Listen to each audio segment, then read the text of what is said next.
This community was initially called Moraikobai, a combination of two Arawak words, Mora meaning tree and Koba meaning stump.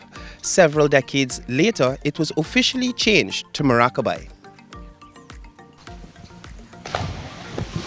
Moraikobai is an Amerindian village located in Moraikobai, Region 5 of Guyana. The village is 96 miles away from the Maikoni River. The population is just over 1,100 persons who are predominantly indigenous people from the Arawak tribe. Attorney General and Minister of Legal Affairs Mahabir Anil Nandalal delivered some 200 food and sanitation hampers to this flood-affected village.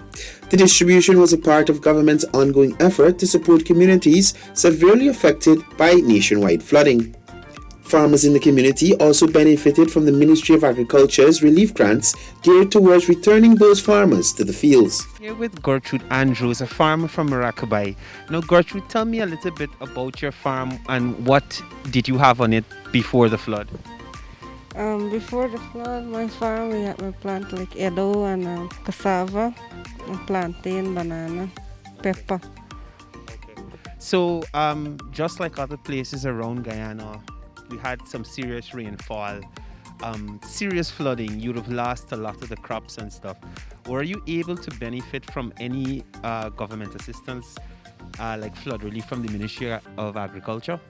Yeah, I benefit from the 100 grand what I get from the government. That I benefit from, but I think for cut the next farm not there because how I see it is a low so.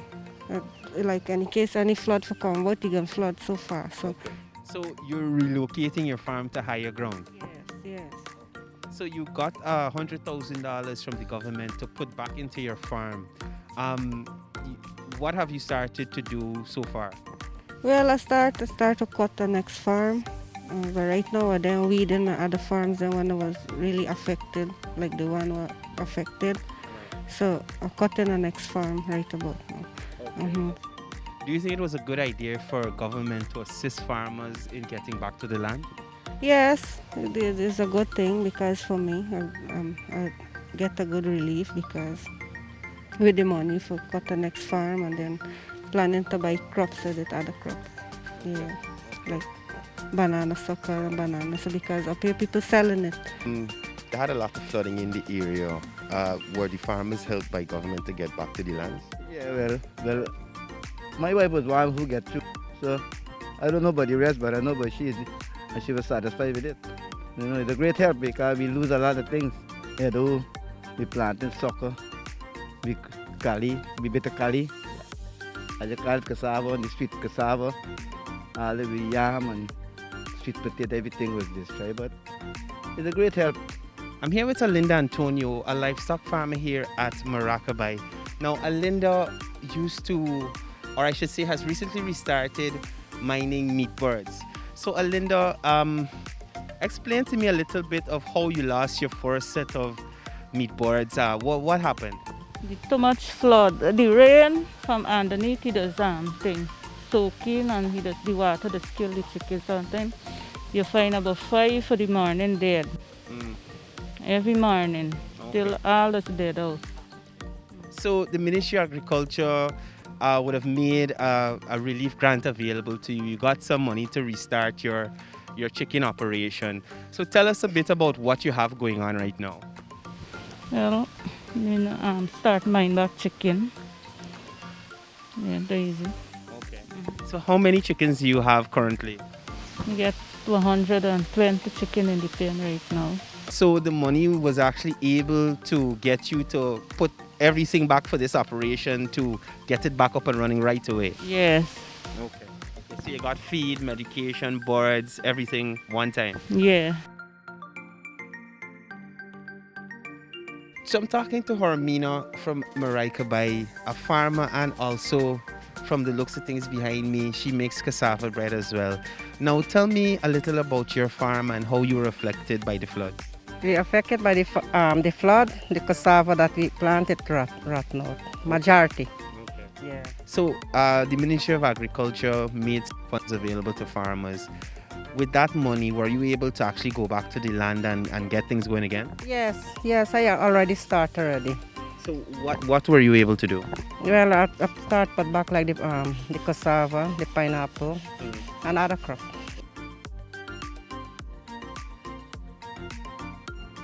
How were you affected during the flooding that happened recently? We affected with the flood. You are say badly or severely. We was flooded over 2 feet all over the place. Water. My wife put also rotten this whole thing here with the itch, strong itch. And serious flood, yes, and affected, you get the pain on the back there.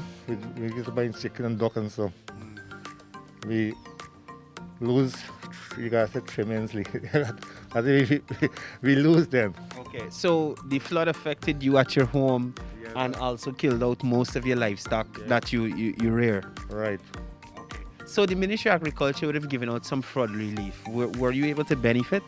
Yes, them give out some, you guys said, some funds, money. So with that money, were you able to probably buy some more animals, clean up the place and get things going again? Yes, because right now we get again. We already get chicken and so duck again. So the guys, the help we get really benefit we. And we thankful. We guys, we thank the government for the support.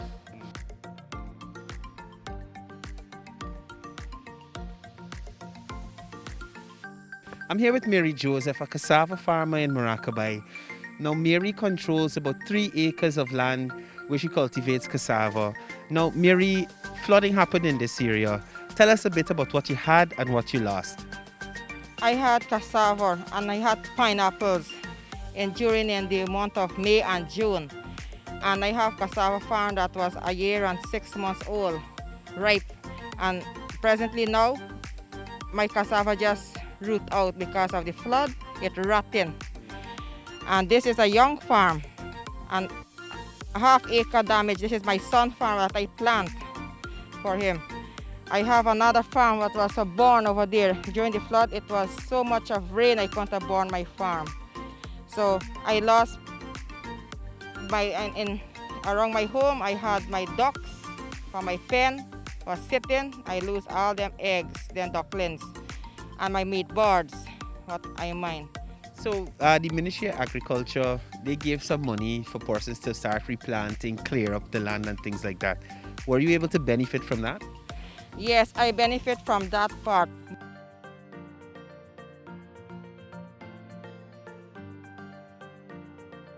Flooding happened in the area. Tell us a little bit about the damage to some of the farms in this community. Well, for the past couple of months, the flood has pulled off now, but when the flood was on, we had a lot of farms being flooded, as well as those that were not affected directly by the flood itself.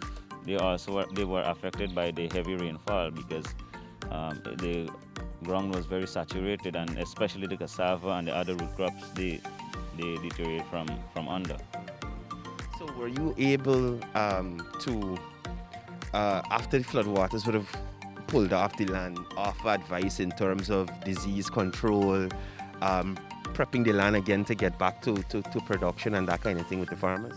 Yeah, well, as much as we just try to give technical support in terms of advice and so forth, we also try to let them know that flooding, it's not a thing that does happen steady.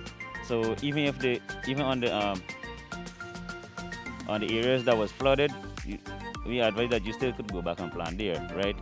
Because one of the reasons for that is due to irrigation. You cannot plant certain crops too far away from the water source, from the creek, right?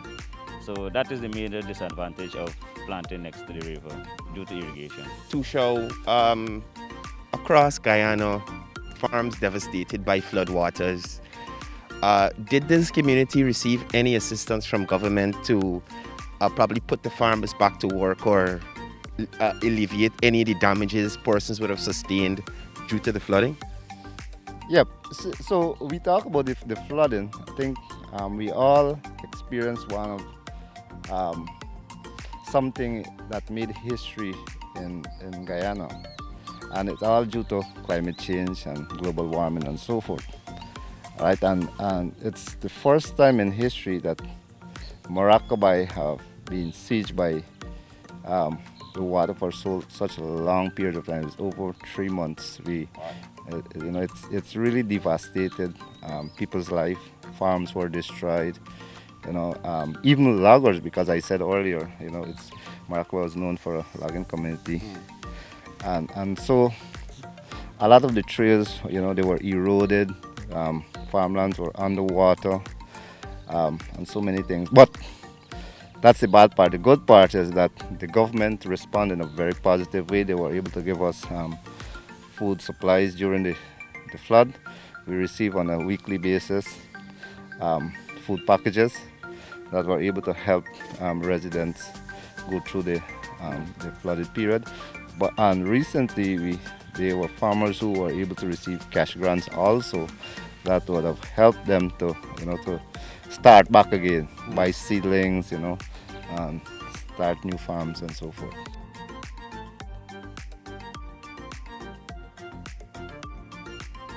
As the PPPC administration continues to provide equal access to education for all, government's 20,000 online scholarship program goal was rolled out in this community. Additionally, a smart classroom at the primary school was established, which will allow students to participate in virtual learning through the Guyana Learning Channel. This was one of the many systems the PPPC government put in place due to the pandemic and was able to fight the learning loss. I'm here with Ms. Calestro, the AGM for Moraikobai Primary. Now, Ms. Calestro, through the Ministry of Education, the primary school would have received some smart equipment for the classrooms. Could you tell us a bit about how that would have benefited students and even teachers with the delivery of the curriculum? Yes, the equipment was very effective in the normal school settings, I could say. Yes. It helps us from grade 1 to grade 6, and we start very early. The grade 1 was up with us at 8 o'clock. That's when it started. The program started with the grade 1. Okay.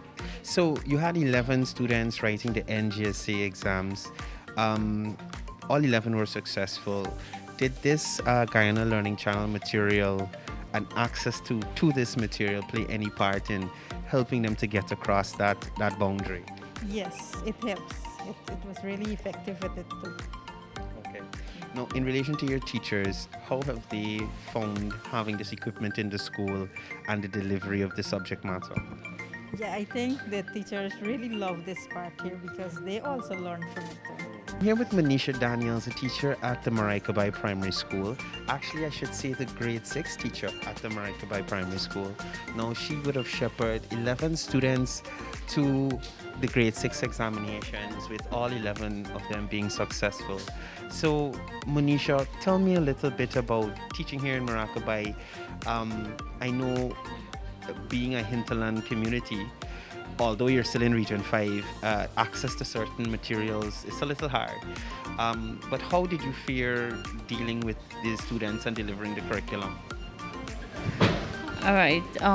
Dealing with the curriculum during this pandemic is very tough, but thanks to the Ministry of Education, who has given us textbooks and materials for the pupils to work, and they were successful, all of them. For the first time in history, we have gotten a grade of 501 marks, and that is very good for the school. Now, just a short while ago, Minister of Education, through her ministry, would have made available a few monitors, TV sets, some internet and things like that, so that students in this community could have access to the Guyana Learning Channel content. In your view as a teacher, do you think this was a good move to supplement what you're teaching to the children with the Guyana Learning Channel material? Yes, it was indeed a good move. Your son recently wrote the NGSA exams. What did you think about his interactions with his teachers in preparation for the exams? Well, for my son, he is a quiet child. He don't like to speak much, but for this exam, I could say he really tried because he's not really a fast learner, but he tried. For me, I'm very satisfied with his result that he have. Okay. Now, the ministry would have made some televisions available with access to the Guyana Learning Channel. There's also some free Wi-Fi in the community. Do you think that would have helped him in any way? Yes, I know that the Learning Channel helped him a lot because he used to he used to come to school very early just to look at the Learning Channel. He just say, "Mommy, the curriculum and whatever he just know, and yeah, it helped me a lot." Okay. Okay. So you would say government making these kinds of things available would have backed up the teachers in the community to deliver to these young people? Yes, it really back up the teachers because the teachers trying, and when this Learning Channel come on, at least boost the children a little more, helping the teacher, a little more. So today you're here at the school, it's his graduation, he would have passed his NGSC exams. How do you feel as a parent? Well, this is my third child, and I feel proud about my children then. And he is my first son, and I feel real happy about his pass because he win all the other two sisters with his marks. A lot of people in the village are getting ready to go to a graduation at the primary school. They recently got a smart classroom that would allow them to see information from the Guyana Learning Channel. What do you think about that, and how will it benefit the youths in this community? Well, I think that the youth can be benefit a lot because presently now I know that there's a lot of children who passes from last year cannot even enter the secondary school, and the Learning Channel will be benefit for the children them, especially they know who enter into grade in Form 1 or Grade 1, and the kids who suffer from the nursery. And I know the headmistress of here doing a quite good job along with the teachers them. Tushao, you recently had 100% pass rate at the NGSA exams. The primary school is doing well. Could you tell us if the addition of the smart equipment aided in allowing the students of Moraikobai to perform so well at the examinations? I would say yes, because we know the challenge that this world is being faced with COVID, and a lot of the schools had to close, and therefore we had to look at new methods of teaching. And one of the things that we thought it would be best to help the school is setting up a smart classroom. And so even during this testing time of COVID, because we weren't able to have regular classroom teaching, but then we have this the smart classroom, which really helped. And today we can proudly say that due to that, we were able to have 100% at the pass rate at the recently set National Grade 6 exams. So again, we have a couple things that contribute to that. So we have 24-hour electricity that children can study more late in the night. We have the smart classroom, and then we have teachers who dedicated themselves also, so we have to give the teachers credit also.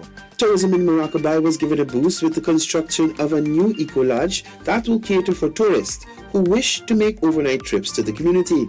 The newly constructed eco-lodge was officially commissioned by Minister of Tourism, Industry and Commerce, the Honourable Onij Waldron, who was accompanied by British High Commissioner to Guyana, Jane Miller. This project was a collaborative effort between the Ministry of Amerindian Affairs, the Regional Democratic Council of Region 5, the Guyana Tourism Authority, the British High Commission, and Wilderness Explorers.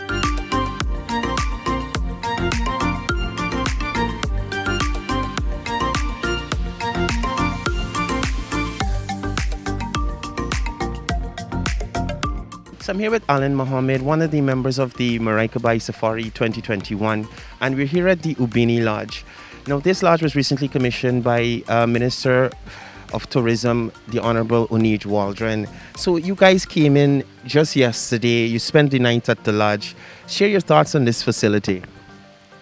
I'm very surprised at the facility, pleasantly surprised. The facility is awesome. I didn't expect that we would have come to a village like Moraikobai and have seen something like this. It is, as the young lady was saying, it's money well spent.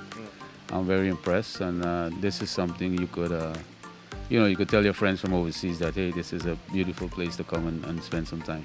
So government has been pushing a lot of eco-tourism, sustainable tourism. This community has not had much of a tourism impact. It's mainly known for logging.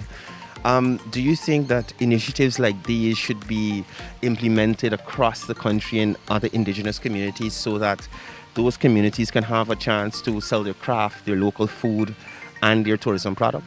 Absolutely, I do believe that. I mean, a lot of people are longing for the outdoors. People, they just want to spend some time and come and witness the natural beauty of Guyana.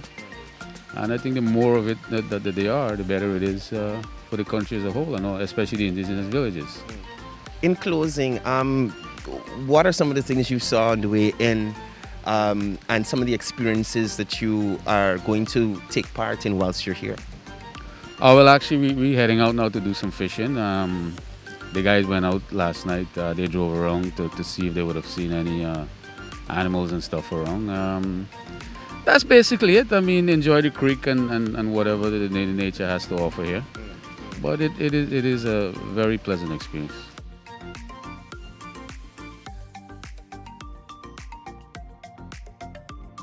So I'm here with Sita Gomani from the quarantine also. You came in with the safari. You're involved in logging and that kind of thing up that and sawmills up in the quarantine area. What do you think about the facilities up here?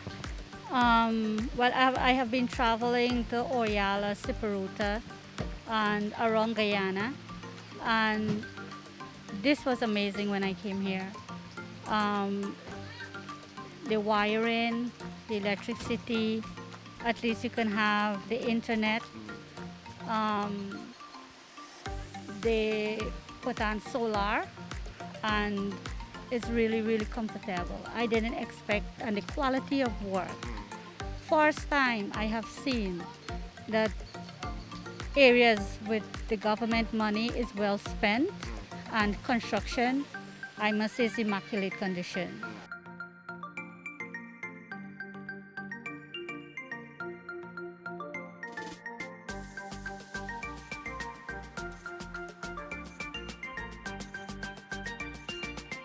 So I'm talking with Harry Singh from the quarantine area. Now, Harry Singh is an entrepreneur and he's also involved in some aspect of tourism. So you have a clear idea of what people are looking for. Give us your thoughts when you arrived here. Well, actually, when I arrived here, I was amazed with the natural ecotourism, like everything built with the own wood, forests. We have natural creeks which nothing touch, which that's what you're looking for, part of tourism. So it's beautiful. It's like Talibana trash, the logs we built with, and the people are welcome you in the area, which it's very great.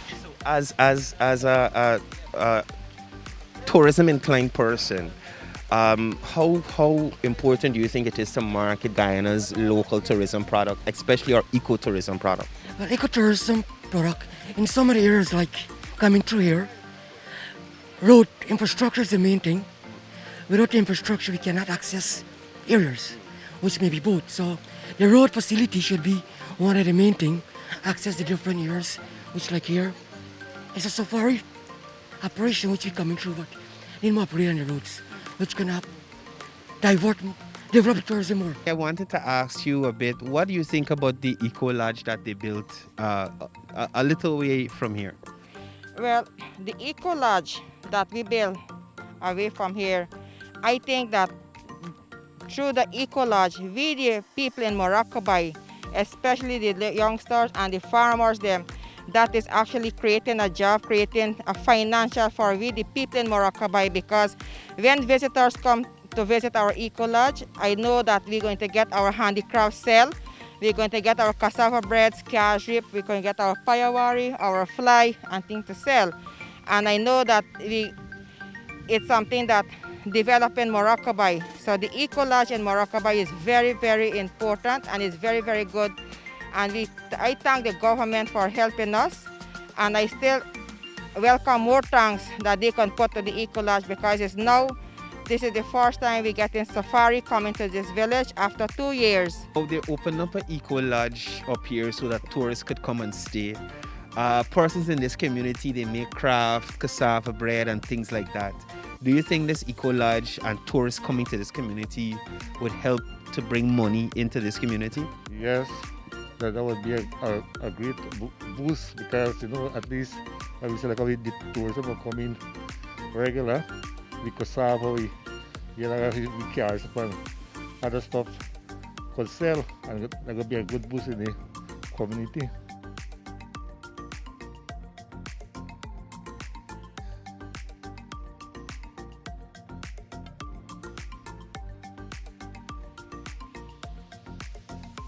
Minister Onij is pushing the tourism initiative, pushing for ecotourism, with sustainable tourism. Now, the community was recently, recently commissioned a lodge. It's an eco setting. You have electricity there, you have water there. How will that boost tourism in this community? Well, traditionally, Moraikobai is known for a logging community. But again, we always want to be part of something that will have a national impact and even a global impact. So I know that the former President Jack Deo, had this initiative of this LCDS thing. And in that there, that we looked at the value of the standing tree more than a tree that you fell. And so therefore, we start looking at alternative livelihood. And we realized that we cannot continue to too much depend upon the forest, cutting down the forests and so forth. So therefore, one of the things that the community decided is that we want to go into ecotourism, which I think they have great potential for the community. So we were able to have the support from the government, and we were able to build an eco lodge. We have two structures there. One, the main building that have two self-contained bedrooms, and then we also have an office building that recently we established an internet there also. So this tourism thing, I think that it will be able to give the community an opportunity to have different benefit deriving from it, because the local farmers could have their local produce. As tourists come in, you can have your local produce like pineapple, which is organic, avocado, pears, and different farm produce. All is organic, and I think that that's something that people is longing for, organic. Too much of chemical in food is, we can know the medical effects that can derive from that. But more than that is that you have the entire community benefiting directly and indirectly, because we have you can have an opportunity for young tour guides now, to tour tourists. You can have the boat captain, bringing in and taking out tourists, and different things people can benefit from. Even recently, we had the Moraikobai Safari. Tell us a bit about that and how it went. Well, yes, that is also that come in very handy. So we have the Moraikobai Safari, and presently now you can see there that that is something that we want to do on an annual basis, right? Because there's a lot of people hearing about Moraikobai. They want to come to see Moraikobai. They want to drive around the trail, to have the adventure there in the sand and savanna and a swamp. And it's something that's real exciting as you travel the trail, because sometimes you can see wild animals, you know, you can see vast savanna land and different makeup of indigenous lifestyle. So basically, I think that have a very good impact on the community. A lot of people benefited. Communities like Moraikobai would usually depend on a power source like this one, but with the implementation of government's renewable energy plans, they are now benefiting from a full-fledged solar farm. With the addition of this solar farm, the 1,200 residents of Moraikobai are now able to get electricity on a 24-hour basis. Additionally, approximately 1,000 residents are now beneficiaries of new water service connections and an improved water supply in Moraikobai. This was possible through the delivery of a promise made by Minister within the Ministry of Housing, the Honorable Susan Rodriguez.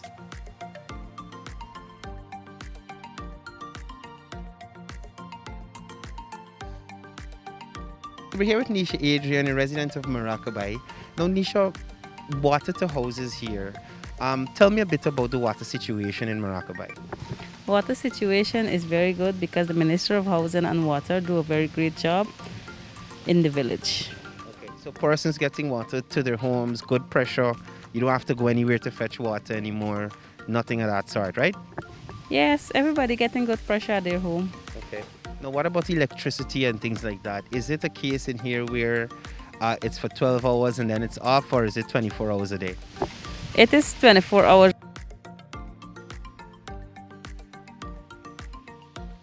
Tell me a little bit about life in Moraikobai. Light, electricity, water, and things like that. Tell me a bit about that. Is it good? A good supply, regular supply? Yes, at least the light really useful, because let me say, so sick of the children them, you know, they learn in night time, and now we get into 24-hour service, so we be thankful with that. And also the water, we have 24-hour service water too, so yes, we thank the government again.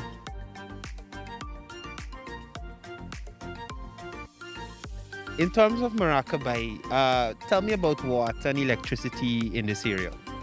Well, in Moraikobai, presently now we are not suffering from water nor the light, the electricity, because we get in our 24/7 current and our 24/7 water. Unless something wrong with the generator or with the panel, then we go get problem. But for now, we're not getting no problem in Moraikobai. Everything is okay. So I'm talking here with Lennox Bonaparte, a resident of Moraikobai. How has the improved electricity and water supply benefited you? Well, I can't complain, you know. I can't complain because since the electricity come on, we're getting a lot of ease, you know. We're getting a lot of ease. What about the water also? The water system is same thing, you know. At least improve more. Improve more since they look after the well, you know. So we actually getting day and night water now. So we can't make a complaint about it. So John, tell me about light and water in the community. Well, I got no problem with the water, not the light. We get it, at least it's there, well, at least it's get it hours. So yeah, I have no real problem with it.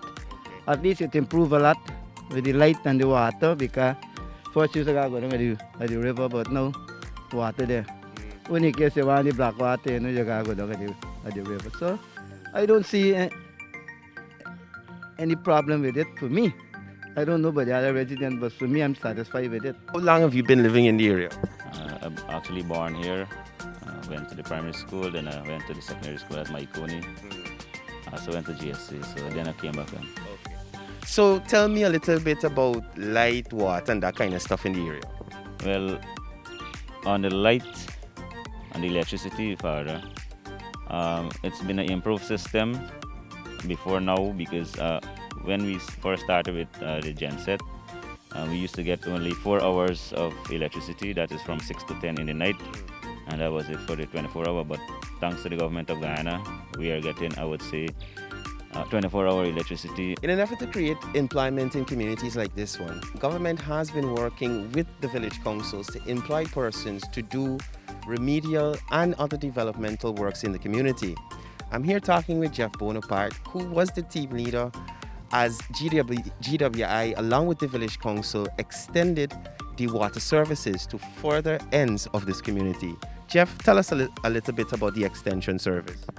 Okay, as I said, right, that I was the person that actually worked with the GWI team that was in the village that had this project to carry out in terms of bringing better water supply to our community. You know, this community, Moraikobai village, is a community with 1,200 residents, right?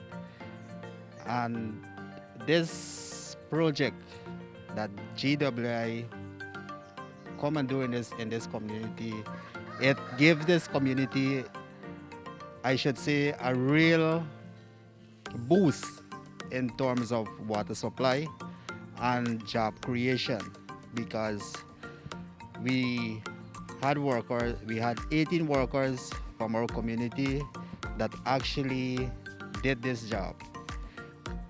This community had water, I should say, but we only had standpipes to various ends in the community. And after commencing this work, we can see the beneficiary that this community receive, and residents in a general sense, that potable water, as we can see right now, is to residents' home. And this has been a real boost, I should say, on the behalf of the government of Guyana. We are so grateful and thankful for the service, I should say. Even there is coastlanders saying that we're receiving better water supply than them, right? But in a general sense, I should say we are grateful and thankful, happy to know that development is right across the length and breadth of our country. The rights of Guyana's Amerindians and their access to opportunity continues to be high on the PPPC government's agenda. Having a track record of working to improve the lives of indigenous people across Guyana, President Irfan Ali's administration continues to make this a priority.